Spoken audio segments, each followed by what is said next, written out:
get started, let me hit start, right? Everybody stand up, because you've been sitting for a long time. So I'm going to stand up here so you all in the back don't see me, all right?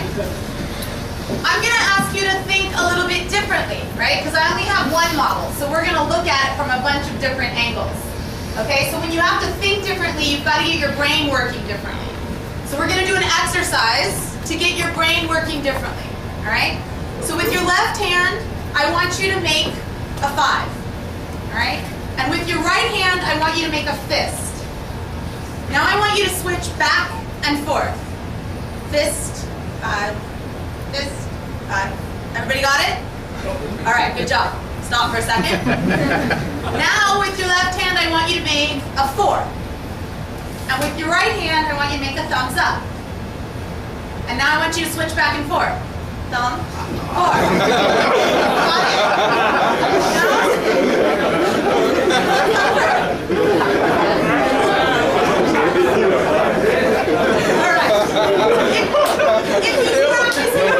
All right, go ahead and sit down. Does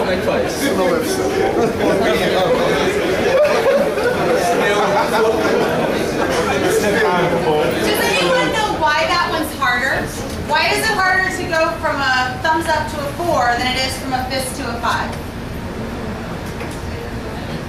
Because you're trying to do 2 things at one time, right? To go from a 4 to a thumbs up, you have to open your hand and close your hand.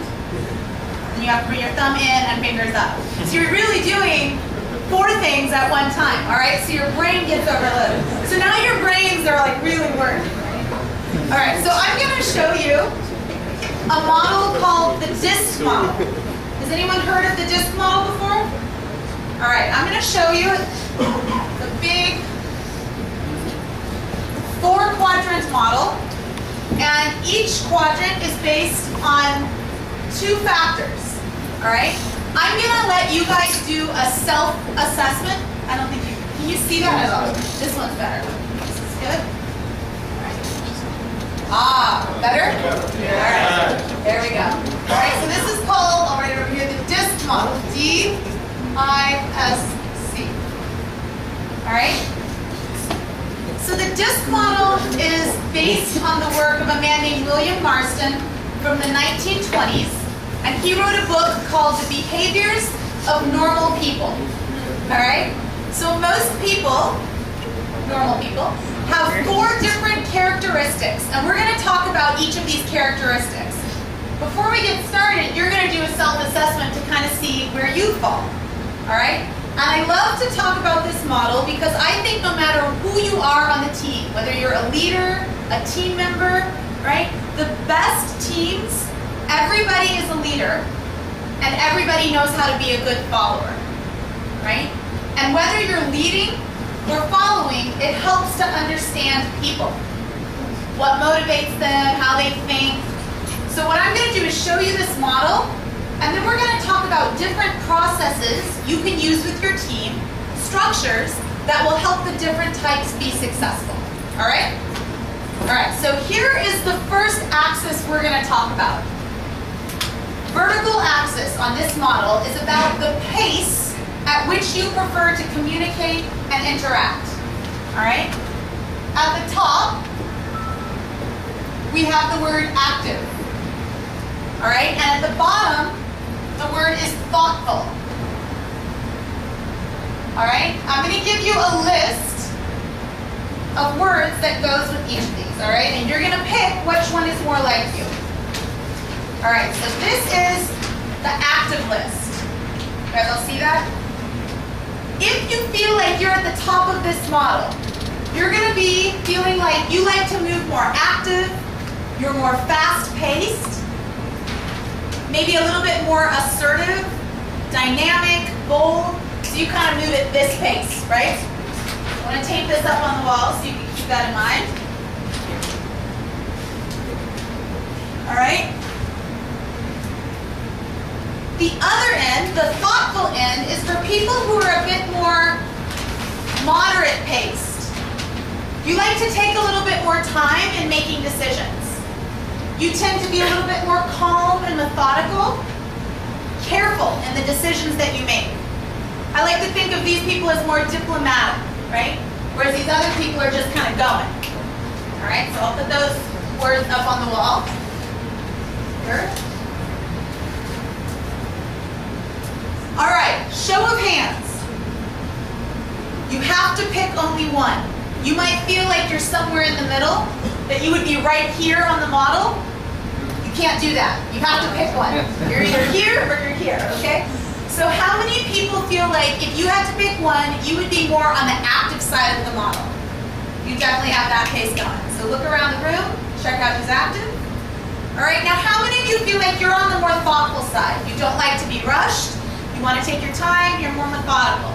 All right, look around, check those people out. Remember your selection, okay? So this is about pace. That is one of the things that really trips up a team. Some people want to go fast, some people want to keep it a little slower.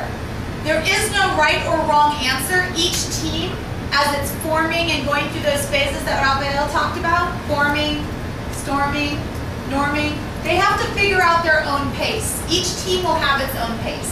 So just like an individual is on this model, so is a team. All right, so you have to bring the team together and make them aware that not everybody is in the same place. What's going to be the pace of the team? All right? The second axis is about where your focus is when it comes to the things that we do. All right? People who are on the left of the model tend to be more questioning. So put question over here.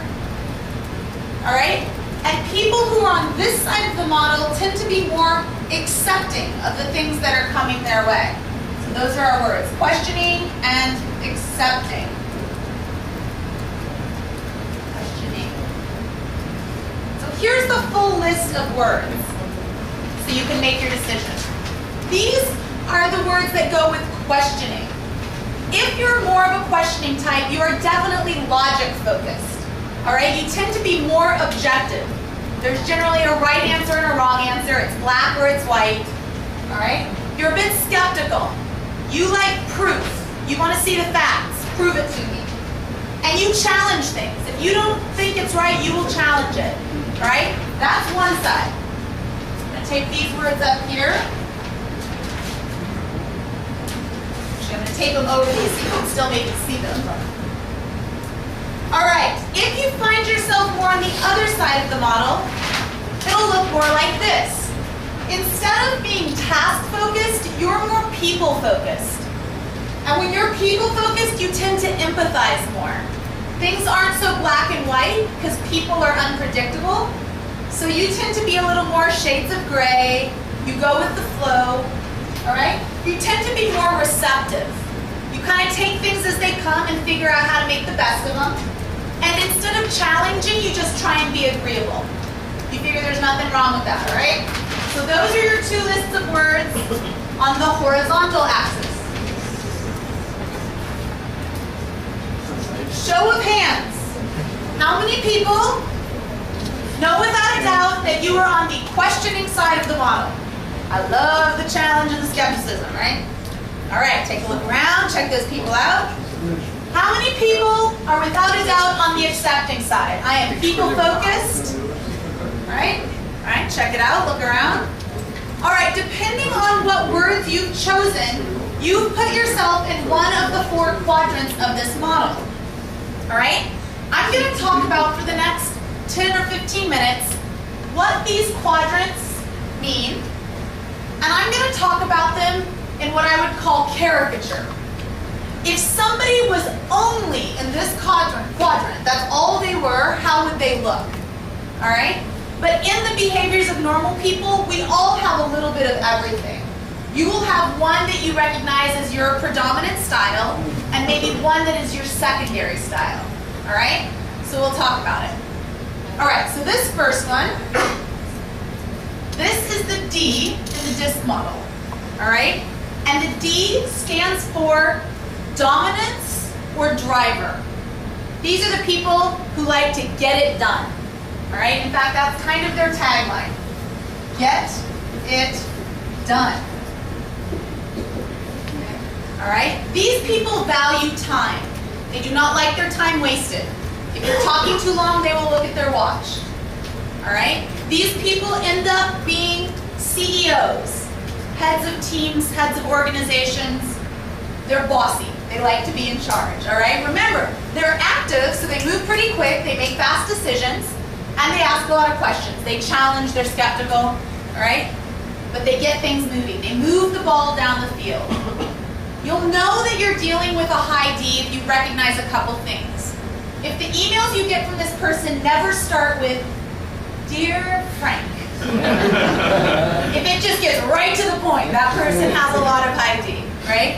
If their voicemail message sounds something like, "You know what to do at the beep, beep," that's probably a high D. They typically go right to their offices when they get in the morning, they sit down and they start executing their to-do list. Because they have a lot of things because they're moving fast. If you show up at a high D's door and you say, "Hey, how are you doing?" you are pissing them off, okay? "Why are you here? What do you want from me?" In fact, the question that they ask all the time is what? What do you want from me? So that's the most common question. What? What are we doing? What's this about? What are you doing in my door? Those kind of things, all right? That's a high D. Each of the types accomplishes missions in a different way. So I'm going to pretend that the mission that each type is going to accomplish, as I talk about them, is to get their team to the other side of this brick wall. Can you imagine a brick wall here? All right? When the D comes up to the brick wall, they're active and fast-paced, so they just want to get to the other side as fast as possible. So they look at the wall, they look at the team, then they put the shoulder down and just run right through it. And they expect everybody to follow them because they just did the hard work of breaking it down. There might be a wasteland of bodies behind them. They may not care. Remember, they're task-oriented, question a lot, not people-oriented, right? So that's what a high D looks like, all right? Anybody feel like, yep, that's me. I said I was active in questioning, and that sounds a lot like my qualities. Yeah? A couple of you, maybe? All right.